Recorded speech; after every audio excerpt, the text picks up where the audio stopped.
یہ سوال بہت عام ہوتا جا رہا ہے. بہت سارے حضرات نے مجھے یہ بھی پوچھا ہے کہ جو چھوٹے سے بچے ہیں جن کی عمر ابھی بالکل چھوٹی کم عمر ہے، مثال کے طور پر اتنی کم عمر کے دودھ پی رہے ہیں، 1 سال 1.5 سال کے 6 مہینے کے بچے ہیں، چھوٹے چھوٹے بچے جو ابھی دودھ پی رہے ہیں، ان کا جو پیشاب ہے وہ پاک ہے یا ناپاک ہے؟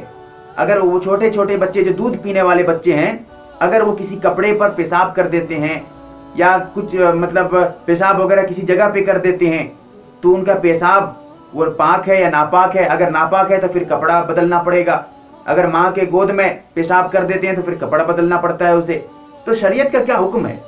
مسئلہ اگر دیکھنا چاہیں، جیسا کہ حدیث موجود ہے، ان عائشہ رضی اللہ تعالی عنہ قالت اتي رسول اللہ صلی اللہ علیہ وسلم بصبی يرزع فبال في حجره فدعا بماء فصبه علیہ. مسلم شریف جلد نمبر 1 صفحہ نمبر 139 پر یہ حدیث موجود ہے، جس کا مطلب خلاصہ یہی ہے کہ چھوٹے بچے ان کا بھی پیشاب ناپاک ہے.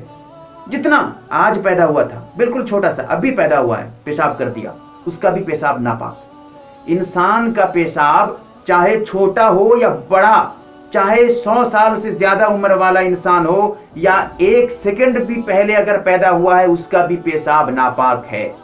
یہ سوچنا کہ چھوٹے بچے جو دودھ پی رہے ہیں ان کا پیشاب پاک ہے، غلط ہے. ایسا نہیں ہے. لیکن ہاں، اس کے صاف کرنے میں، اس کو دھونے میں، ان چھوٹے بچوں کے پیشاب جو بالکل دودھ پیتے بچے ہیں ان کے پیشاب کو دھونے میں اتنی سختی نہیں ہے.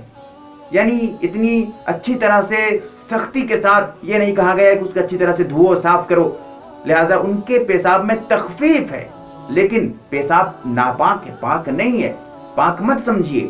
چھوٹا سا بچہ اگر پیشاب کرتا ہے وہ بھی ناپاک ہے. اللہ تعالیٰ صحیح سمجھ عطا فرمائے.